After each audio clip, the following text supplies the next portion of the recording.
Good morning, happy Wednesday, and welcome to Ask Wildman. My name is Miles Bassett. I'm the CEO and founder over here at Wildman Web Solutions. We are a digital marketing agency here in Lawrence, Kansas, and we go live every week to our Facebook and YouTube channels to answer your questions here on Ask Wildman. This is an open Q&A to anyone who wants to jump in and be part of the conversation. So. Jump on this stream, Facebook or YouTube, and throw your questions in the comments. We'll try to get your questions as soon as we can. If you are watching this later, or you just want to contact us another way, you can email us your questions at askwildman@wildmanweb.com. I do have that address scrolling below me here if you need it. All right, we're going to get going here. And to do that, I'll be bringing in my partner. 3, 2, 1, and Mike. Good morning, Miles. How are Good you morning. doing, sir? I'm doing good. A little bit rainy out there. A little bit of a dreary morning, but work's been good, so that's been nice. Positive. Yes, indeed. Yeah. And we need the rain. We need the rain. Let's bring it. Oh, we do, but I don't know about you, my dogs hate it, and neither of them will go outside when it's even just a little bit damp, so they're just going to be stuck in here, stuck under my desk right now, actually. They don't even want to come out. I kind of get that feeling though. I get that mood. Hide under the desk next to the heating vent. Yeah, they're social distancing. There we go. Yeah, good dogs. All right. So, like I said, this is Ask Wildman, open Q&A for anyone, everyone who wants to jump in here. If you have any questions about technology, about business, marketing, advertising, anything else you want to ask us, throw those questions in the comments below. Or you can email us, askwildman@wildmanweb.com if you're checking this out later, and we'll try to get to that question next week. We are doing this every week, Wednesdays at 11 a.m. All right, I think we're going to start off with where we left off last week. Mike, you gave us a little bit of a cliffhanger. Do you want to refresh our memory a little bit where you're coming from and continue that thought? Yeah, well, I'll be mostly refreshing my own memory, Miles, because Yeah. who knows what I actually said at the end of last week's show. But I think the point that I was trying to make is that, as we've been discussing several times on the show, we're in an interesting transition period, if you will, right now, in really every category of business across the board. There's really been no one spared of this transition or this disruption, whatever you want to call it. And as we have noted a couple times, people like executives at Salesforce and other big companies have alluded to the fact that in terms of the way that humans have adapted digital devices, digital technology, and all sorts of other digital applications into their everyday life, into their everyday buying habits, spending habits, has manifested a 5-year increase in time from the beginning of COVID. So from the beginning of COVID till actually this was back in the summer when they were saying this, over a 5-month period, the amount of engagement, the amount of use, the amount of basically touch that people have had through digital devices, digital landscapes has increased to where they thought that we would be 5 years in the future, so 2025. And instead, it happened in the middle of 2020.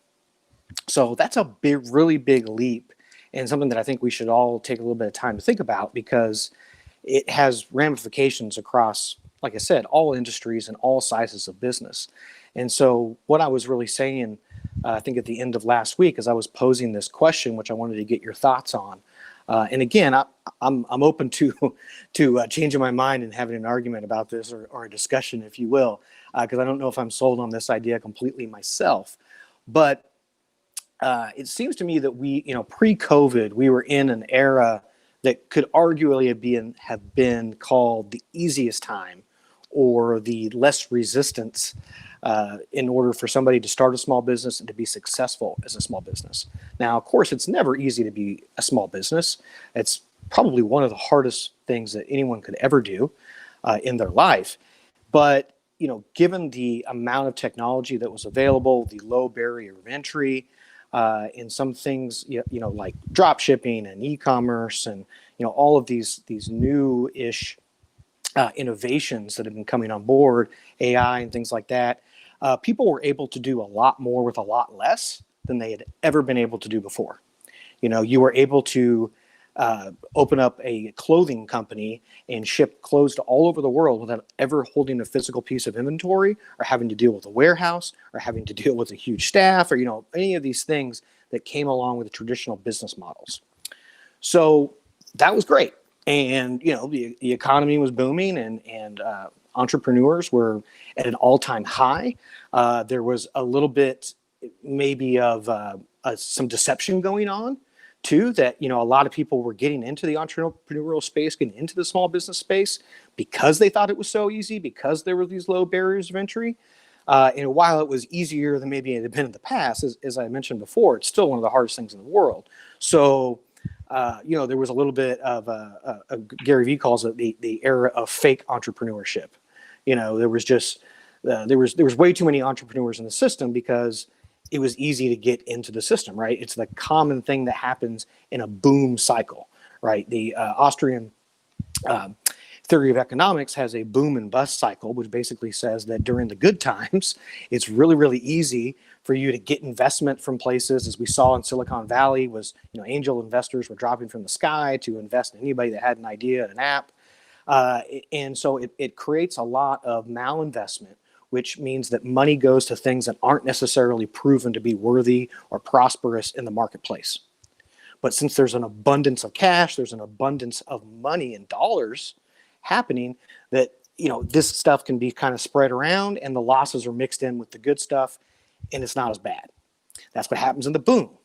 Now, unfortunately, everything contracted, and we had a bust when COVID hits. And what happens in the bust is that everybody who was kind of floating along, if you will, on the good times, on the easy money, the easy credit, all of these things, that didn't really have a sound business model, didn't really have sound economics and marketplace demand and supply behind their business, they fail easily, right? When the bust happens, they get wiped out. And that's what we've been seeing here. It's been a little different, of course, because it happened all at once. And it was like nothing we've ever seen, because it was all based on a virus, and the government shut everybody down. It wasn't like, well, you got shut down because your business wasn't performing as well as another business, right? That would how the marketplace would take care of this naturally. And so it's created this really interesting juxtaposition right now that we're going through, where all of a sudden it got hard again. To be a small business, no matter how you cut it. It got harder than for a lot of small businesses than they could ever possibly imagine it being in times before. Because, if you're a restaurant, you can't have people in your restaurant. Well, no one's ever had that problem before.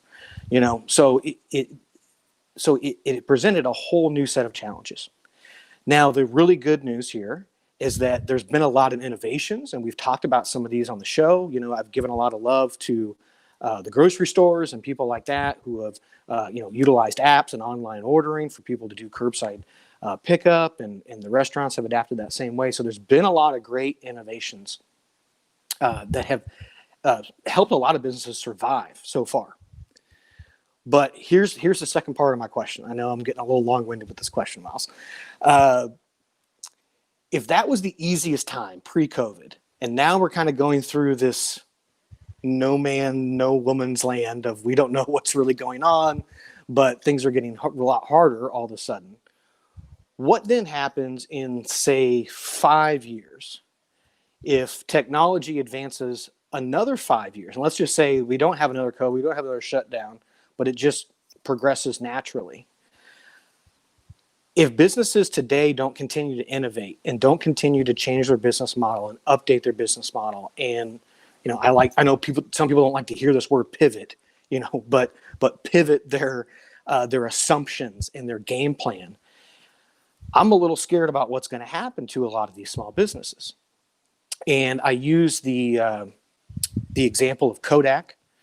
I think maybe it was last week or a couple weeks before, when we were discussing this. We're really in a situation where you have to adapt or die. And, Kodak is a great example of this. I'm sure everybody's familiar with the Kodak company. They were once the most successful film company in the world. And what happened was a couple different things. They didn't take technology serious. That was the first mistake. They didn't think that digital cameras were going to be a thing. They didn't think that cameras inside somebody's phone were going to be a thing. They thought we'd always want to have film. We'd always want to take the time to go have it delivered, et cetera, et cetera. And then the second thing that happened was once they saw the writing on the wall, they didn't change their business model fast enough. They didn't pivot hard enough. They didn't go all in. They kind of we're like, oh, okay, well, we'll begrudgingly dip our toe into this digital stuff, but we're really still going to be a film and camera place. No one's ever heard of Kodak for the last 20 years, right? They're gone. So I'm afraid that the same thing's going to happen, but on a much larger scale.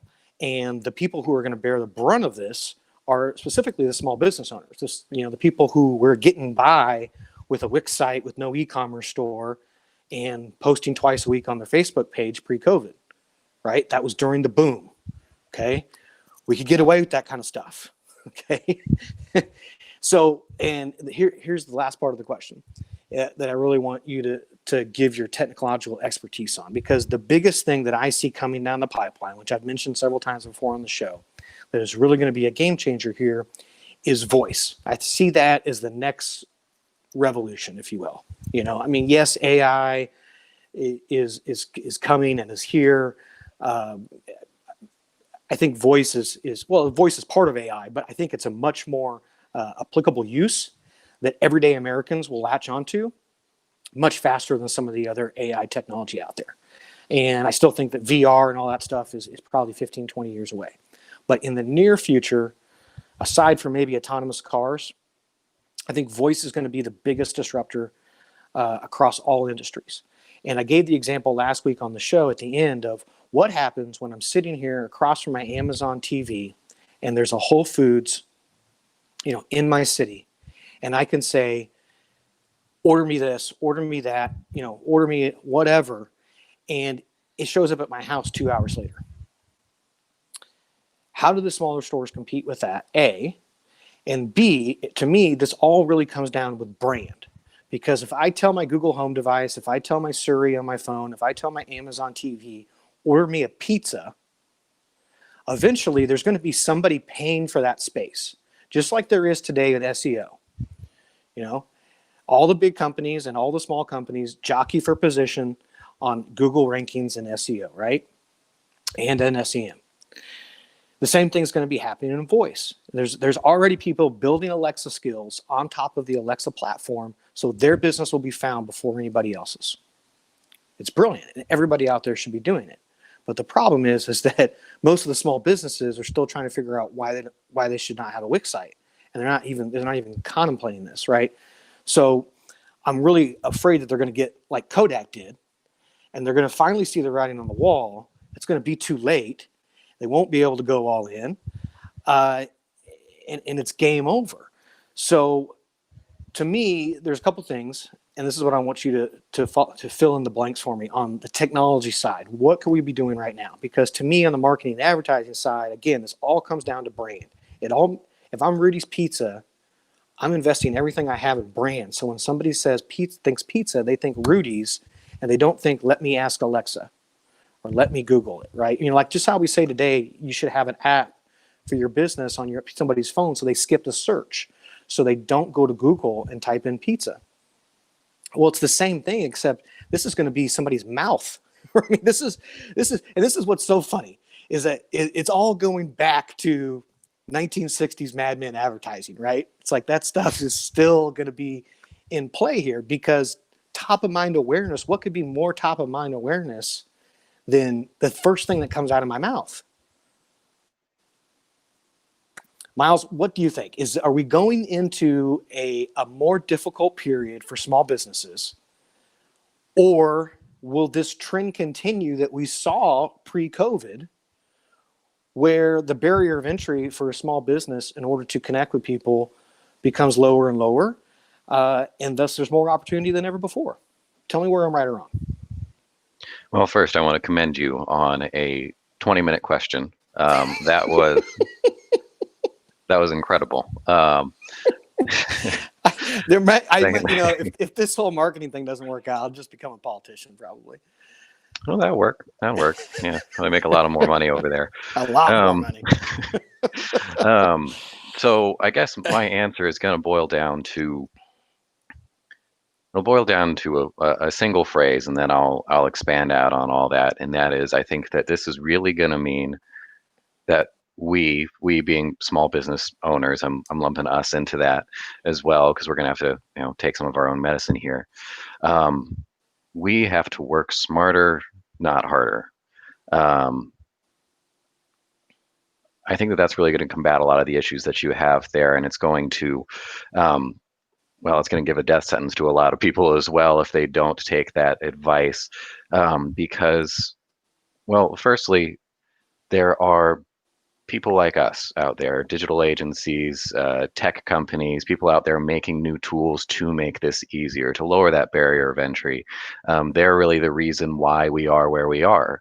The reason we have dropshipping companies allowing you to start an entire merchandising brand without holding a piece of inventory. The reason we have powerful advertising tools like Facebook and Instagram, like YouTube, like, I mean, all these social media platforms, like the search engines. These are all developed by the in the tech sphere, and those people are going to continue building stuff. They're going to keep making new stuff, inventing new things, putting out new tools and new solutions. Thing is, only some of them are good. Most of them suck. And so it's going to fall down to the small business owner, the guy who has the pizza shop, the guy who has the bookstore, whoever we're talking about here, to understand which tool to go with, which strategy to use, which one is going to be best for them. Because not only do a bunch of those tools and solutions out there suck, um, even the ones that are good don't necessarily fit everyone. There's not a one size fits all solution here. Just like in marketing, just like in constructing your brand, whether you're putting up a new website or building out a marketing campaign or picking a social media platform, one might fit you better than other options out there, and it has to be individualized in order to properly work. So I think that probably one of the biggest characteristics of this new era that we're in, this post-COVID era, if you will, or during, um, is that small business owners are going to have to know a little bit more about this stuff.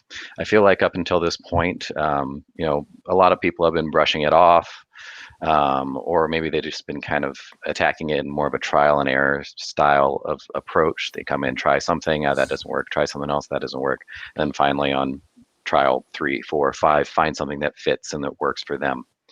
Um, so I think that the technology is going to keep developing to allow lower and lower barriers of entry. I think that we're still going to have a lot of people trying to start stuff.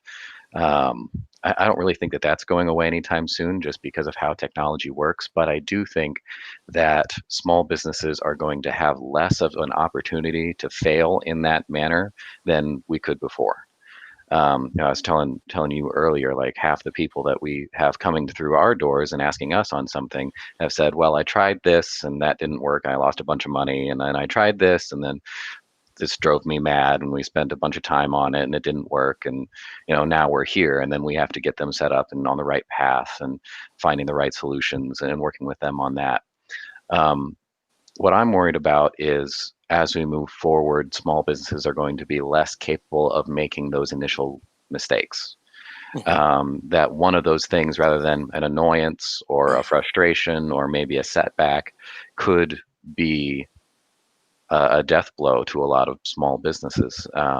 You're just not, it's something that you're not going to be able to recover from quite as easily. So when I say work smarter, not harder, I think that that is going to mean that small businesses of all types, in technology and marketing like us, and in food, in hospitality, in the service industry, and no matter what industry you're talking about, the owners and the people running these businesses are going to have to know more about what they're talking about. They're going to have to be more literate in the digital marketing space. They're going to have to know more about websites, more about digital marketing, more about, when we say SEM, how many uh, small business owners out there really know what that is.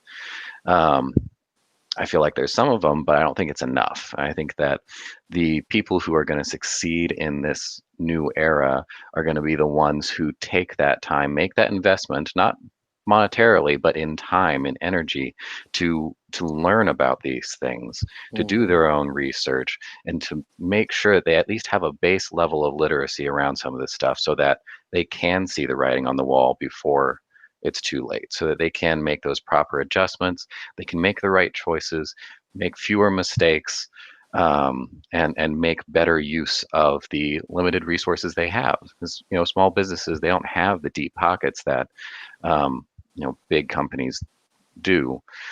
They've got to make that right choice first and be able to throw all their eggs into that basket rather than trying little things here and there and losing a bunch. That So that I think that's going to be my. Sorry, go ahead. I was just going to reinforce what you just. I didn't know if you were going to move on to another point because I wanted to reinforce what you were Please. just laying down there. That was that was really powerful. I think you nailed it right there. It's it's about being a practitioner, is what you're really saying. You can't.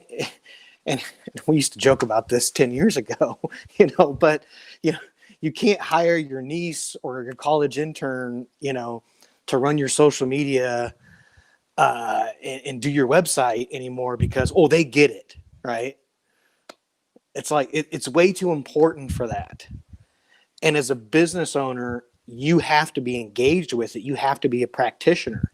That doesn't mean that you have to do it all yourself because that would make most people go crazy. I mean, yeah, you can hire somebody else to do it, but you have to understand what they're doing and why they're doing it, you know, or it's a huge vulnerability. And this is not just small businesses. This affects the biggest companies in the world. This is the number one reason why the majority of the Fortune 500 and the Fortune 100 especially is still not spending enough money on social media, is because they sit in a boardroom all day BSing with each other, and none of them have ever run a campaign or gone out in the street and sold something to somebody that they just met, right? It's all like just fictitious BS that they sit in boardrooms and pontificate around data about. And that's why they're still spending a bunch of money on billboards and programmatic digital and television and newspaper. It's ridiculous because they aren't practitioners.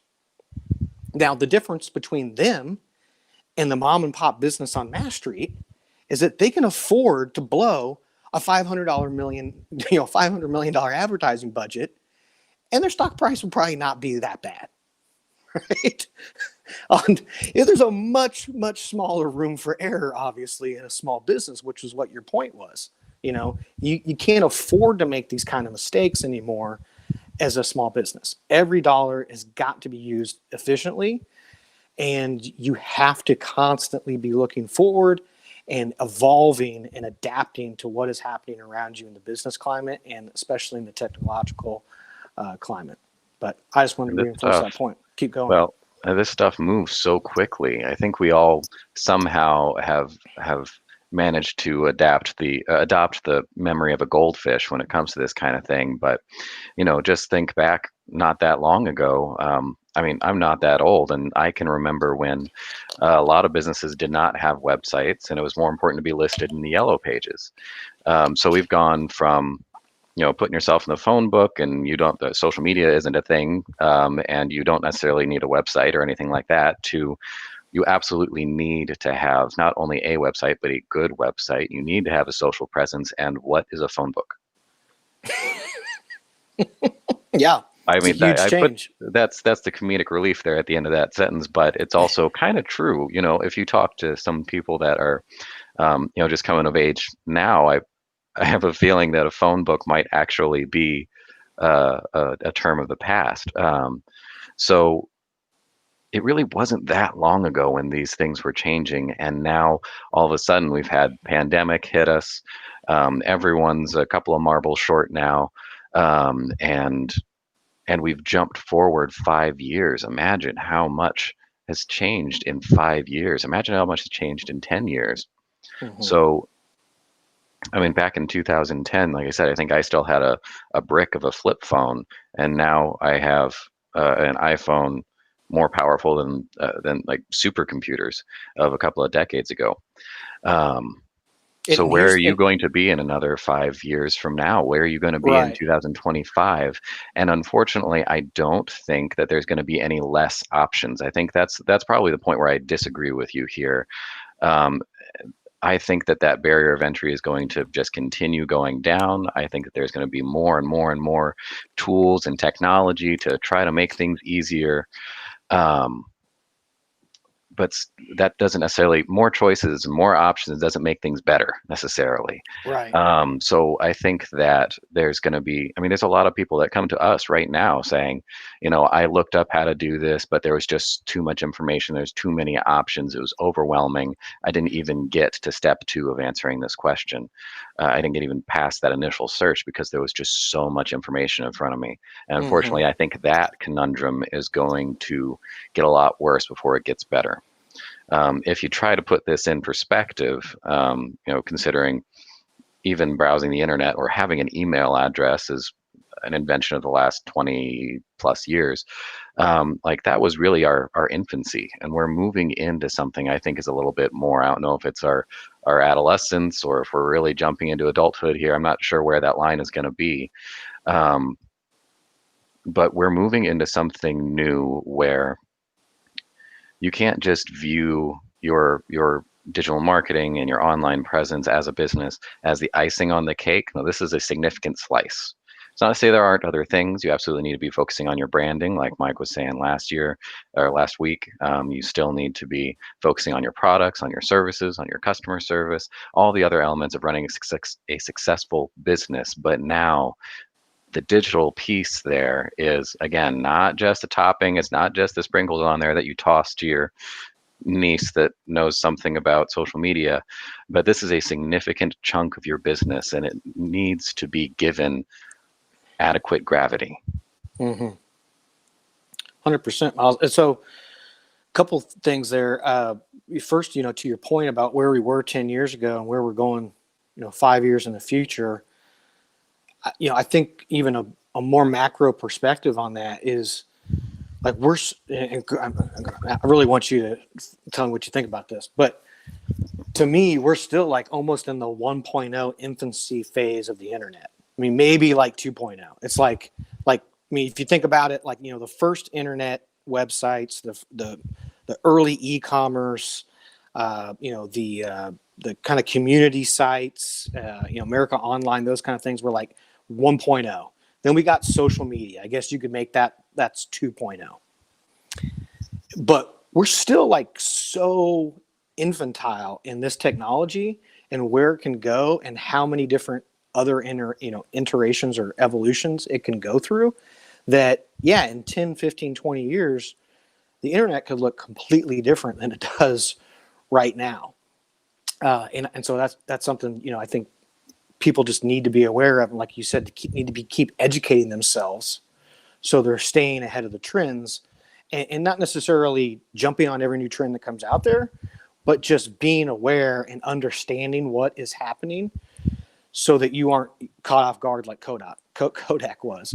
And then, to your disagreement, if you will, with me on the point of the barrier of entry, I see what you're saying there, and I think that there's a lot to be said that yeah, there's going to be more options in terms of social platforms, e-commerce platforms, uh, drop shipping platforms, all kinds of different options for people to be out on in their digital space. But to me, that could also be a double-edged sword because it could also water down the effectiveness of trying to reach that audience. I don't think that we'll ever get back to, maybe not ever, but it's going to be really difficult for us to get back to kind of what I called the golden age of Facebook, like 6 to 10 years ago, where it was like there was just a critical mass of people on Facebook.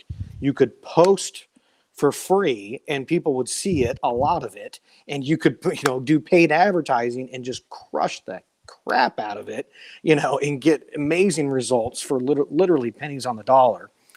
Uh, you know, that was an era that I don't know if we'll go back to. But that doesn't mean that there can't be micro, if you will, instances of that happening on other platforms. Certainly tons of direct to consumer brands were built in the last 5 years on Instagram. Tons are being built right now on Snapchat and TikTok. Are they going to reach the critical mass that Facebook was in the golden age? I don't think so. But do you need that? Most brands don't. Most brands don't need 10 million followers. They need 1,000.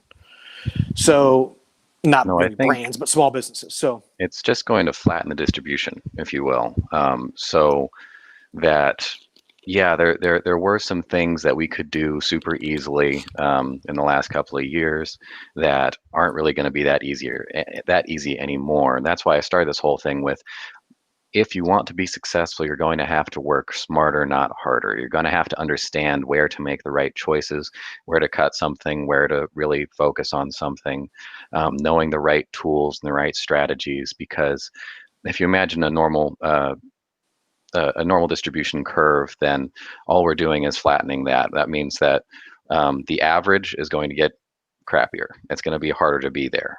Instead of having that super high peak where you could spend $2 on Facebook and reach 500,000 people, there's going to be some cutbacks there, but the tips of that, I think, are going to get bigger, so that there's going to be a lot more people, since that barrier to entry is lowering. There's going to be a lot more people who don't know what they're doing, the fake entrepreneurs, as you were saying, or as Gary Vee was saying. I think there's going to be more and more and more of that, and that also encapsulates people doing part-time things and side hustles and just starting stuff out. They're using a lot of tools and tips and tricks that don't necessarily work, technologies that are not applicable, and making some faulty choices there. But that also means that the hyper successful side of things is going to grow as well, because as this technology grows and adapts, it's going to empower the people who properly leverage it, who properly utilize it to do incredible things. And I think there's going to be more and more people on that end of the distribution that are really able to take these technologies, to take these tools, and just vault themselves into hyper success. So I think that we'll very see good. both of those things happen, Okay. all of those things happening, altering both ends of the extremes as well as the average here. But only time will tell. You say that we're going into maybe version 1 or 2 or something of these things, and the truth is, you never know until it's already happened. You can't really tell that until you've seen the entire story, what chapter we're in right now. It does seem as though we are turning the page, though. We are moving to a new chapter. I don't know if we're at the beginning, at the end, or somewhere in the Mm-hmm. middle, but it does seem as though we are turning to a new chapter of something here. 100%, Miles. So, what do we know right now? We know that for at least for the I don't know, next 2 quarters, let's say, digital is going to be more important than ever. But also being able to connect, with, I think, with your audience is something that's going to be uh, maybe not more important, but maybe it's an increased opportunity. Because we are spending a lot more time on our phones. We're spending a lot more time on our computers as people are working from home and things like that. And as we go into the winter seasons, obviously people won't be outdoors as much. So, if we turn this conversation into what are some opportunities out there right now for small businesses, I think that's one of them. You know, uh, just having the access to people that we haven't been able to have for a while. And so how are you going to take advantage of that?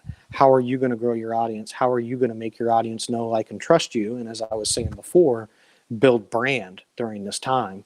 And I think that that's a huge opportunity out there that the small businesses who do take advantage of that, I think those are the ones who are going to come out on the top of that heap that you were describing.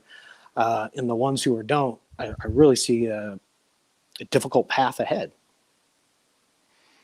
Yeah, well, we've got a pretty relevant question come in here. So, Okay. what comes after Facebook as the dominant marketing platform? This comes from our favorite viewer, Jeff. So Morning, thanks, Jeff. Jeff. Um, I'll throw my version of that answer here, which I think dovetails nicely into the rest of our conversation.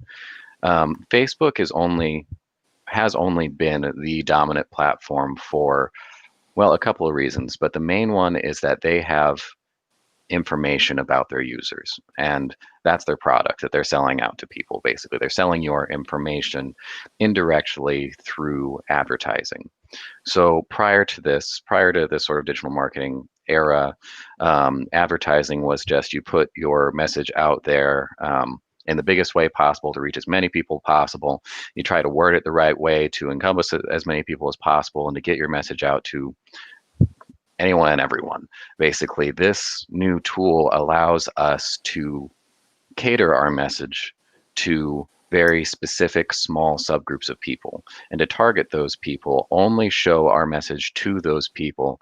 And so ideally, if you're using these tools in the proper way, you are displaying your message to the right people at the right time and the right way so that they can not only hear it but really listen to it. And it's not just an annoying ad that pops up that they want to go away. It's something they're actually interested in, they're invested in, they want to see it, and then they engage with you, your brand, your message, your business. That's sort of the ideal digital marketing space, and Facebook and other platforms like that make that possible because they have information about their users. Social media, I think, is a little bit volatile in that it's spiking all over the place. There's still a lot of competition out there.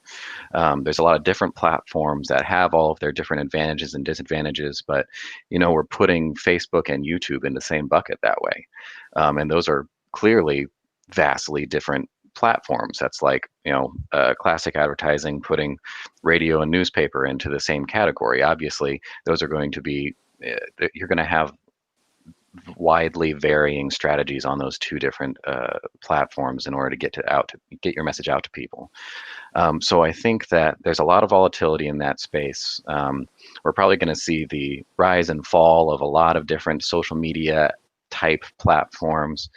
Facebook may be too big to completely fail at this point, but I think that we're going to see new ones come up. We're going to see some of the ones that we think are never going anywhere to they're going to die here in the next couple of years, or hell, one of them could just go lights off next month. We have no idea, which is why I'm somewhat favoring Google in this and search engines, because they have the same strength in that they have information about you, arguably more information about their audience, in order to be able to target them properly. Mhm. And Google is, pretty much has a monopoly on the entire thing. And even the other search engines are pretty much piggybacking off of Google and Google's algorithm. They're following their lead. So whatever you're doing that works on Google is going to work on Bing in 6 months. Um, so there's a little bit less volatility there. I think there's more information there. I think there's more and more developments coming out of that, and that they're so big that everyone else wants to work with them. Mhm. So now you have your search engine marketing that works in video because the same company that owns Google owns YouTube. I think that there's going to be more partnerships with social media coming in the future, so that again, your search engine marketing is going to dovetail nicely into your social marketing. Um, so I think that if there was one place that you wanted to dive into something and maybe teach yourself a little bit about digital marketing, maybe just begin your journey in learning about some of these things, and so you want to find the next dominant platform, or maybe the one that's going to have the longest lasting effect, I would go into search. Learn a little bit about search engine optimization, learn a little bit about search engine marketing, specifically looking at Google. I think that's probably Mhm. going to be the answer to your question here, Jeff. The dominant marketing platform. call. I would say Google is my answer there. And that also ties into the point that you were making earlier, Mike, in voice search, because those same algorithms are going to be tied into voice search. And that's really voice searching is kind of throwing a wrench into the whole SEO world and has been for the last Mm-hmm. couple of years. People trying to figure out how to do it because it's kind of bringing us back to an earlier version of search engine optimization. Earlier, when search engines were new, you had, I don't know, what's an old one, Ask Jeeves or something. Mm-hmm. People would hop on there and they would put everything in the form of a question.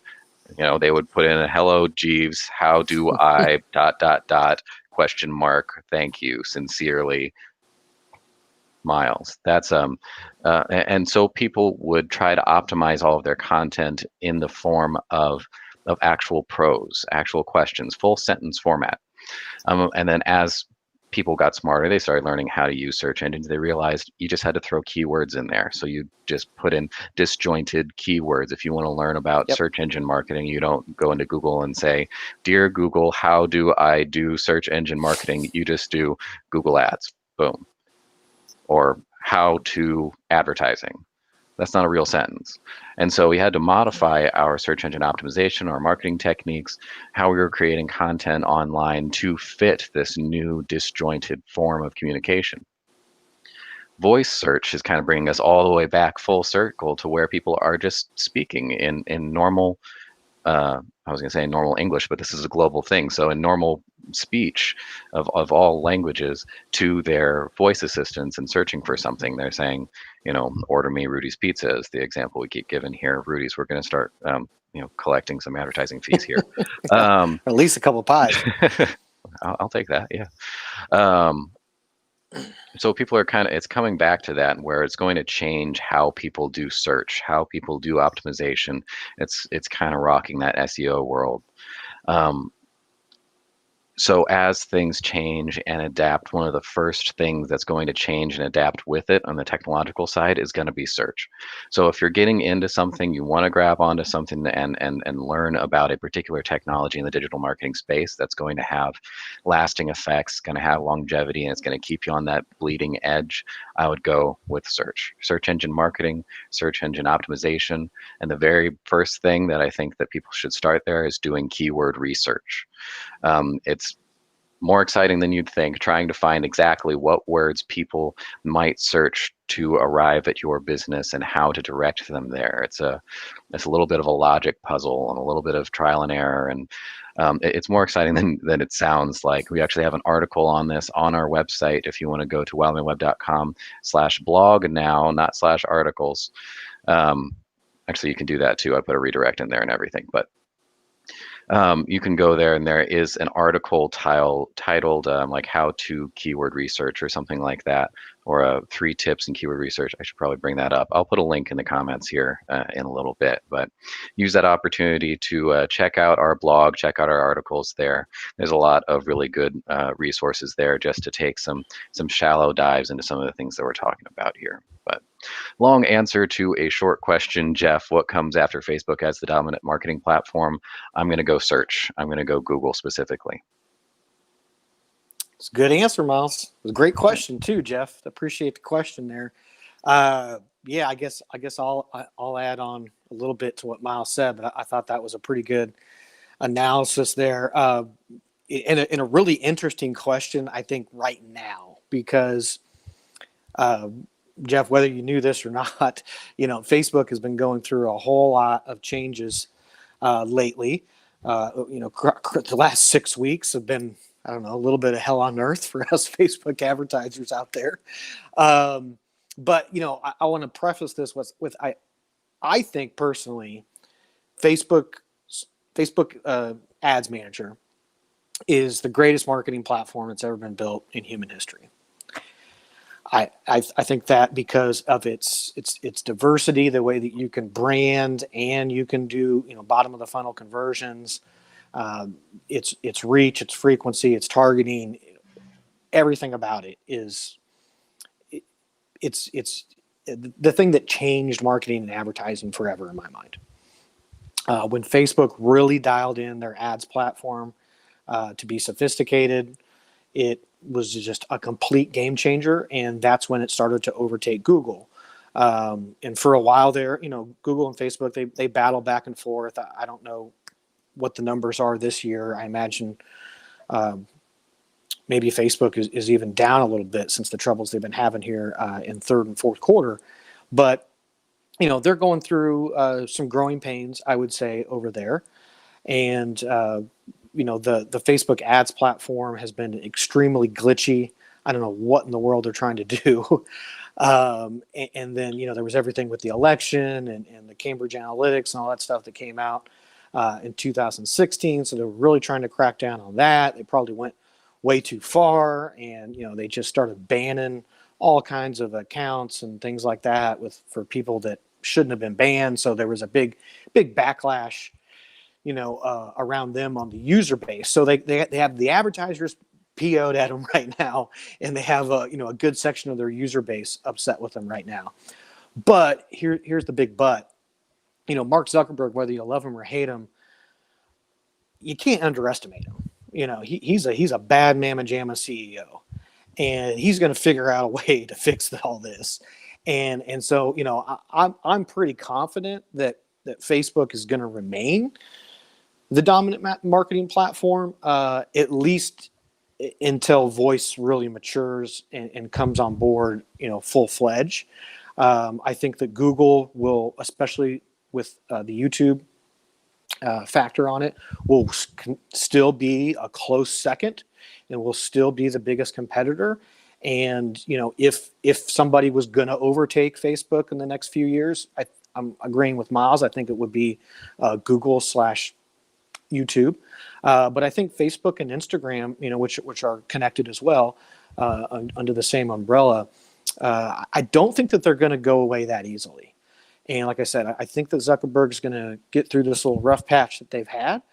And I think by middle of Q1 next year, this will all be a faded memory until election season, fourth quarter 2024 maybe hits us again. So I'm still not willing to say that it's going to go away. But here's the other thing I'm not willing to say. I'm not willing to say I'm going to predict the future either. I'm really good at just predicting what's happening right now. And so there are a lot of emerging platforms, social media platforms that could grow into something that would compete. They could develop an advertising back end that is more sophisticated and better than Facebook. It's certainly possible. I wouldn't bet the farm on it, but I also wouldn't completely rule it out of the realm of possibility. But like we discussed earlier, and like Miles just alluded to, I think the next big change that is going to completely transform the marketing landscape will be voice. It will be voice-based search. It will be even voice-based AI, devices that people have in their homes that do a lot more than just search. and I think that is going to completely change the game, a lot like Facebook did for social media advertising, say 8 years ago or so. And so when that really comes down the pipe, I can't put a date on it. Like I said, I can't really predict the future, but I know it's coming. And I know that, people way smarter than I am are getting greatly prepared for it. So I'm going to fall in line and do the same. And like I said, I would really look into, things like Alexa skills, building Alexa skills for a brand, to me seems like the next frontier. That seems like the people who were,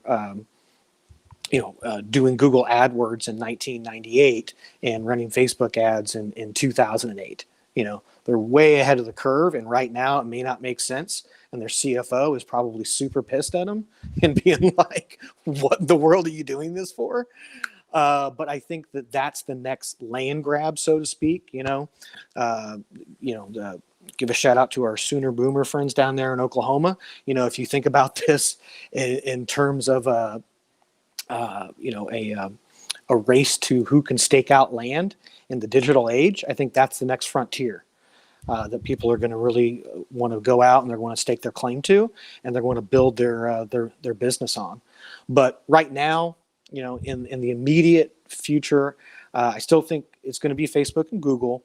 But here's the other thing: is that it really also depends on your business, because Facebook and Google may not be the best solution for you, even though they're the most dominant, across the entire spectrum. If I'm doing B2B right now, I'm certainly doing LinkedIn. If I'm trying to reach young people right now, I'm certainly doing TikTok. And there's been a lot of advertisers. This is the interesting thing, who have gotten fed up with what was happening on Facebook recently. And so there's been a lot of people who have been going to Snapchat. They've been going to Pinterest. They've been going to YouTube. Now, is that exodus going to equate enough of a critical mass in order to dethrone Facebook? I don't know. I guess we'll know sometime in first quarter when we get the numbers for 2020 of where all the spending shakes out. But I doubt it at this point. But it's a great question. Absolutely. And I just want to focus a little bit more on that last bit there, and that is, do what's right for you. Do what's right for your business. Mm-hmm. We'll give you a lot of tips up here and hopefully a lot of good information, but ultimately only you know your business. You know your strengths and weaknesses, and a lot of these things will exemplify both of those. So a lot of these strategies we're talking about, Mike has said a couple of times on here, good marketing will either bring you a lot of success or just put you out of business faster, because it takes those strengths, it takes those weaknesses, and it magnifies them here. So if you happen to be really good on a particular social platform, you love Instagram, maybe you're a Twitter person. I don't know. I think you're crazy, but maybe that is just where that's your happy place, and that's that's where you're comfortable. Then stay there, do something there, create your own strategy there, or work with an agency or an agent like us in order to craft a strategy around your strengths. I think that's always going to be the right answer, even if there is a more dominant platform or maybe one that's better for your industry or something. It's got to be something that fits you, your brand, your business. And as we've said a couple of times here, we don't need to reach everyone. We'd rather get 10% of the people 100% of the way than 100% of the people 10% of the way. So even if you are reaching less people, if you can be more effective at it on a particular platform or utilizing a particular strategy that's more suited to you and your personality type, then that's going to be a better winning strategy than just going where the numbers are, going where the population is. So I just wanted to harp on that a little bit before we moved on. Yeah, 100%. Sometimes the path of least resistance is the path you should take. Yeah, that's a great point, Miles. Not to say there's no place for trying new things. That was the earlier version of this. Learn new stuff. Don't let yourself be scared of that. But if there is something that fits you and your personality a little bit more, then that could be a good option for you.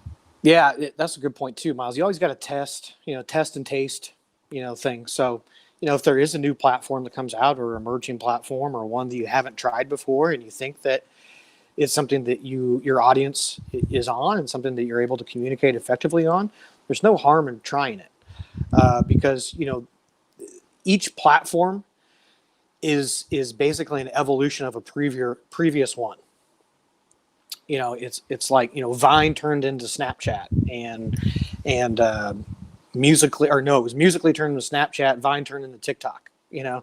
And so even if you jump on an early emerging platform and it doesn't go anywhere, you're probably going to learn some skills that you can apply to a platform that will emerge later. And again, one thing that we are certain of is that change is constant, and so there's going to continue to be more and more emerging platforms, more and more new things popping up. And if you just kind of sit in your safe space and you're not out trying and testing and tasting things, that each new platform is going to get more and more foreign to you and more less easier for you to adapt. But one other thing, actually, before we completely move off this, Miles, and I know we're running out of time here, but I thought about this when Jeff was asking the question and you were answering it, because I think this could be Mhm. a big factor here, and this could actually change what I just said about the emerging platforms. I don't know. I don't know how many people, probably not many, were nerding out on the heads of Google, Facebook, and Twitter before Absolutely. the Senate committees last week and previous weeks before that. But one thing that could completely change this whole dynamic is antitrust laws coming down and severe regulation coming down from the government on the industry. And I'll tell you what was interesting. If you listen to Zuck's comments in the testimony last week and you read between the lines a little bit, it's almost like he's begging for them to regulate the industry. And I'll tell you why I think this is. It's because traditionally, when an industry gets heavily regulated, and you can look at any heavily regulated industry out there and the history of it and how it's progressed, typically what happens is that the sharks who are on top of the tank stay on top of the tank. And it's very, very hard for any new fish to grow in that tank because the big boys and girls, they can handle the regulations, they can handle the fines, they can, Google can pay a 30 whatever it was $1 billion fine to the EU, and Facebook and all this stuff can. Emerging platforms can't. Small medium-sized businesses can't. So what it does is it crushes the competition from the top down. And so if that happens, then I think Facebook and Google are the dominant platforms, for a long time to come. And I don't. I think there's going to be way less emerging platforms, way less, as Miles was talking about, opportunities, for people to jump in the game at a lower barrier of entry and things like that. I think that things will get much tougher for the little guy and gal out there if that happens. So, hope I'm wrong, but that's one thing that could certainly be a game changer in this whole discussion. And we'll keep our eyes out on that. I know both you and I we had our eyes glued to the screen during that entire that whole showdown there. So Mm-hmm. that's our job. Hopefully we can keep up to date on those things. And then if you have any questions on any of that, you can come back here to Ask Wildman, ask us your questions.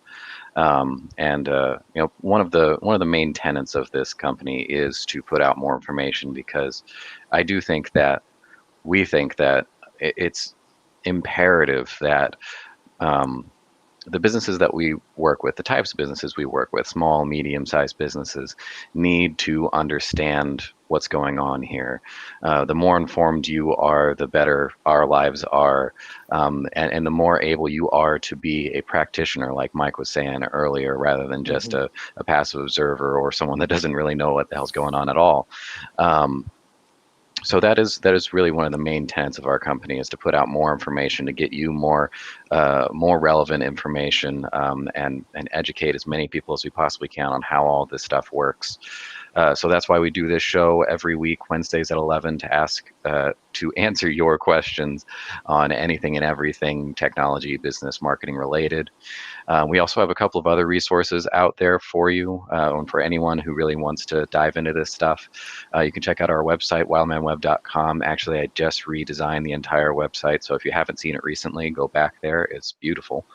And has a couple of new resources there. We have our toolkit, our local business online toolkit. If you go to wildmanweb.com/LBOT, and sign up there. Just put in a little bit of information about your business, and it'll get you set up with some tools to hopefully begin leveraging your online presence a little bit more effectively. Manage your social media, manage your listings. That includes getting listed on voice search. That's right. Getting your reputation and your reviews under control, stuff like that. Tons of analytic tools and ways for you to really cast new light on your business online. Um, and we also have our sales system, a brand new program that we just launched. If you go to wildmanweb.com/sales system, I'll put that link here in the show as well. But I'll probably let Mike intro that a little bit. But we are launching that, and that is a great resource for people who really want us to take a deep dive into their business and explore some of these options that we talked about today, as far as getting you a full handle on your online presence, your digital strategy, and make sure that you're leveraging everything as best as you possibly can moving into 2021. 100%, Miles. Yeah, that sales system is a dynamite thing for anybody who's serious about growing their business in 2021. It's especially great for leads businesses, people that are trying to get new clients, new patients, new customers in their door. If you're really serious about growing, go to that page on our website, fill out the form, and we'd love to talk with you about that. But yeah, it's going to be a huge advantage for small businesses in Lawrence. I just put that link in the chat below, so anyone who wants to apply for that system, go ahead and hit that link and let us know. All right, I think that is it for us today. Thank you all for tuning in here. If you think this information is relevant, is useful, and other people are going to find this useful, please help us out, like, share, etc. We want to get this out as many people as possible, answer as many questions as possible, and be as much of a resource as we possibly can. So, Mike, thank you very much for all your insights. I appreciate your time, Miles. Great to talk with you as always. And thanks for everybody for tuning in. Great question again, Jeff. Everybody have a happy Thanksgiving and a safe and prosperous week. We'll see you back in December, I guess. We're gonna put till 2020 to bed. So don't miss next week's show. It's gonna be fun. Awesome. All right. See you, Mike. All right. Thank you, everyone, for tuning in. We will see you next week, Wednesday at 11. Oops.